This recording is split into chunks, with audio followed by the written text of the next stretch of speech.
मुगल काल में शिक्षा और विज्ञान को विशेष प्रोत्साहन मिला।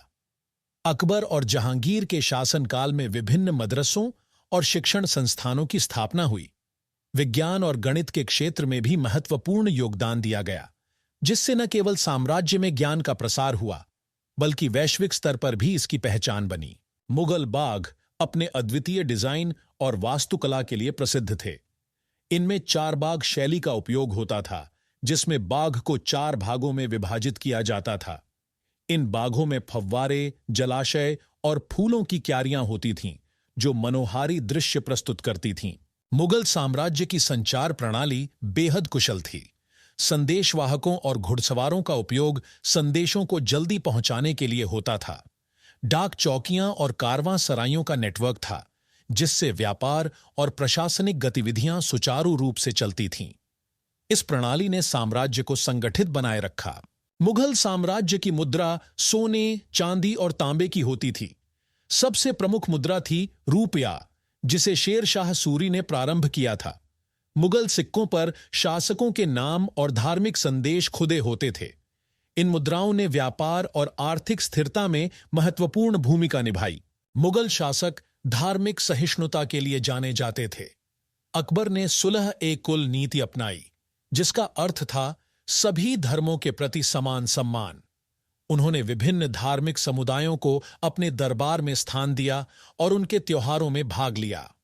यह सहिष्णुता साम्राज्य की स्थिरता का कारण बनी। मुगल काल का फैशन अपने रंगीन और अलंकृत वस्त्रों के लिए प्रसिद्ध था। शासक और दरबारियों की पोशाकें रेशम, मखमल और झरी के काम से सजी होती थीं। महिलाओं के परिधान भी बेहद आकर्षक और विविध होते थे। आभूषण और हेडगियर भी फैशन का महत्वपूर्ण हिस्सा थे। मुगल स्थापत्य कला में पानी का उपयोग वास्तुकला की विशेषता थी। फव्वारों और तालाबों का निर्माण राजसी महल और बागों की शोभा बढ़ाता था। ये जल स्रोत न केवल सौंदर्य और शीतलता प्रदान करते थे, बल्कि जल प्रबंधन का उत्कृष्ट उदाहरण भी थे। मुगल काल में सोने और चांदी का व्यापक उपयोग होता था। आभूषण, सिक्के और शाही वस्त्रों में इन धातुओं का महत्व था। ये धातुएं न केवल आर्थिक समृद्धि दर्शाती थीं, बल्कि शाही वैभव और सत्ता का प्रतीक भी थीं। मुगल राजा रानियों की प्रेम कहानियां इतिहास में अद्वितीय स्थान रखती हैं। शाहजहां और मुमताज की प्रेम कहानी ताजमहल के रूप में अमर हो गई। इन कहानियों ने साहित्य और कला को भी प्रभावित किया, जिससे आने वाली पीढ़ियों के लिए प्रेरणा मिली। मुगल काल में सड़कों का निर्माण महत्वपूर्ण था। व्यापार और यातायात को सुगम बनाने के लिए चौड़ी और मजबूत सड़कों का जाल बिछाया गया। ये सड़कें न केवल व्यापारिक मार्ग थीं, बल्कि साम्राज्य की एकता और संचार का माध्यम भी थीं।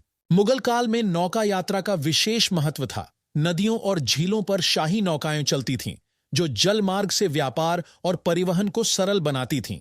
ये नौकाएं राजसी यात्राओं और समारोहों का हिस्सा भी थीं, जो मुगल वैभव को दर्शाती थीं। मुगल काल में त्योहारों की धूमधाम और रंगीनता अद्वितीय थी। दिवाली, ईद और होली जैसे त्योहार बड़े ही उत्साह के साथ मनाए जाते थे। शाही महलों में विशेष आयोजनों का प्रबंध होता था, जहां नृत्य, संगीत और स्वादिष्ट व्यंजनों का आनंद लिया जाता था। मुगल साम्राज्य में खेलकूद का भी महत्वपूर्ण स्थान था। शिकार, पोलो और कबूतरबाजी जैसे खेल शाही परिवार के बीच लोकप्रिय थे। बादशाह और अमीर इन खेलों का आनंद लेते थे, जो न केवल मनोरंजन का साधन थे, बल्कि शारीरिक फिटनेस भी बनाए रखते थे। शाही जुलूस मुगल शासकों की शान और वैभव का प्रतीक थे। ये जुलूस विभिन्न त्योहारों, युद्ध में विजय या किसी विशेष अवसर पर निकाले जाते थे। हाथियों, घोड़ों और सजावटी पालकियों से सजे ये जुलूस जनता के लिए आकर्षण का केंद्र होते थे। मुगल साम्राज्य की गुप्तचर प्रणाली अत्यंत प्रभावी थी। गुप्तचर शाही दरबार के आंख और कान थे, जो शासकों को राज्य की स्थिति और बाहरी खतरों की जानकारी देते थे। इनकी सूझबूझ और चालाकी से ही साम्राज्य की सुरक्षा और स्थिरता बनी रहती थी। मुगल काल में कारीगरी और शिल्पकला अपने चरम पर थी। कारीगरों ने हाथ से बनाए गए वस्त्र, गहने और सजावटी सामान तैयार किए। इनकी कला में न केवल सुंदरता बल्कि बारीकी भी झलकती थी, जो आज भी संग्रहालयों और धरोहर स्थलों में देखी जा सकती है। मुगल साम्राज्य में कई बागी हुए, जिन्होंने शासकों के खिलाफ विद्रोह किया।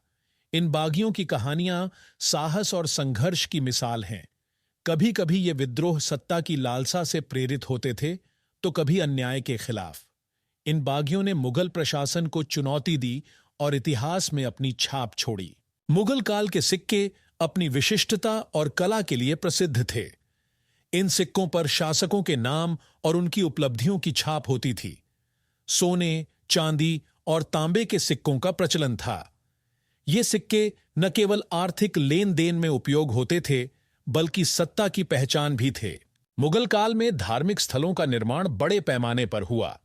शासकों ने मस्जिदों और मंदिरों का निर्माण कर धार्मिक सहिष्णुता को बढ़ावा दिया। इन स्थलों की वास्तुकला अद्वितीय थी और ये आज भी पर्यटकों को आकर्षित करते हैं। धार्मिक स्थलों ने समाज में शांति और एकता का संदेश दिया। मुगल काल में पुल निर्माण की कला भी उन्नत थी। ये पुल नदियों और खाड़ियों पर बनाए जाते थे ताकि यातायात सुगम हो सके।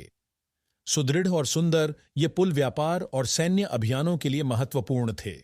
उनकी निर्माण कला आज भी इंजीनियरिंग के लिए प्रेरणा स्रोत है। अगर आपको ये जानकारी रोचक लगी तो लाइक, शेयर और सब्सक्राइब करना न भूलें। आपकी प्रतिक्रिया हमें और बेहतर बनाने में मदद करेगी। हमारे चैनल पर ऐसे ही और भी इतिहास के दिलचस्प पहलुओं को जानने के लिए जुड़े रहे। धन्यवाद। अगर आपको ये वीडियो अच्छी लगी तो लाइक और सब्सक्राइब करना न भूलें।